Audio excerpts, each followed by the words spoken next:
Welcome to KetoMealsAndRecipes.com. The other day I made a big pot of stock and thought it might be a good idea to make my Minestrone Primavera, which is a delicious, nutrient-dense Italian vegetable soup. And by the way, Primavera means springtime in Italian and is a favorite soup throughout the country. And like bolognese and marinara sauces, every family seems to have their own version. In this video, I'm making a vegetarian version that uses vegetables I have at home or I was able to find easily in my grocery store at this time of year. It's quite alright to mix and match your vegetables depending on what you like and what vegetables you have on hand. Just be careful of your overall macros if you change the ingredients. And in this recipe, the macronutrient ratio for the Minestrone Primavera is 3.4 to 1 with 8.9 grams of total carbs, 3.9 grams of dietary fiber, resulting in 5 grams of net carbs per serving. And these healthy vegetables contribute to the freshness and the flavor of this iconic Italian vegetable soup. One of the reasons that Italian food is so good is that the recipes use clean, fresh ingredients, such as the ones I have shown here. Whenever I begin to cook, I always like to prepare all of my ingredients before I begin any recipe. One last tip before we get started. When you're cutting up your vegetables, make all the cubes as even as you can. This will result in more even cooking. After getting everything set up, I begin by using a large soup pot to which I add oil and bring the oil to a sizzle over medium heat.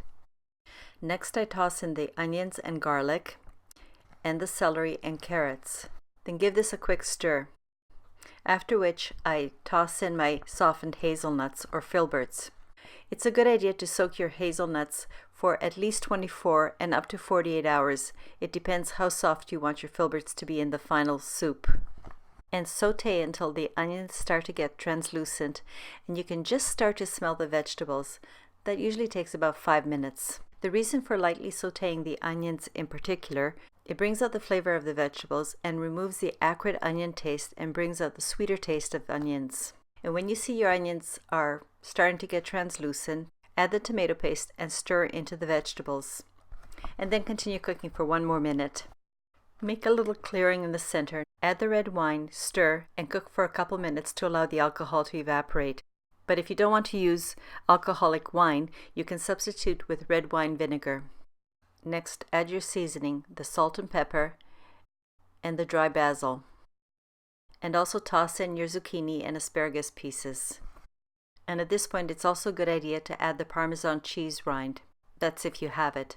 Or if you don't have a rind ready, grate about 1/4 of a cup of Parmesan cheese and add it in at this point. Then pour the stock of your choice into the pot. For the vegetarian version, use a good quality vegetable stock, preferably one that you've made yourself at home. And for non-vegetarian versions, or for best results, I made a big batch of chicken stock from my chicken soup and bone broth recipe. A link will be provided for that recipe in the description below. There's a lot of stirring going on, so stir again, then bring the mixture to a light simmer. Add the dried bay leaves and stir again. Reduce your stovetop heat to medium-low and cover the pot with a lid and cook for 15 more minutes. In the last 2 minutes, add the baby spinach and also add your either store-bought or homemade basil pesto. Then stir well to combine all the ingredients and let simmer for a couple minutes. When your Minestrone Primavera is done, pour everything into a serving dish. You'll find that although this Italian vegetable soup is great either hot or cold, there's something really special about serving it immediately after you just made it. After ladling out the soup into the individual plates, if you want a burst of fresh taste, garnish by sprinkling a bit of the chopped cilantro on top. Please let me know if you give this recipe a try. I hope you enjoy it. A final thought. To make this a hearty and filling meal, I like to add 1 or 2 slices of my Keto Walnut bread, and you can check out the recipe for that in the description below. Thank you very much for visiting my channel. If you like this video and recipe, it would be a great help if you could share it with someone. And please leave a comment. I love hearing from you. The link for the printable Minestrone Primavera recipe will be available in the description below. See you next time.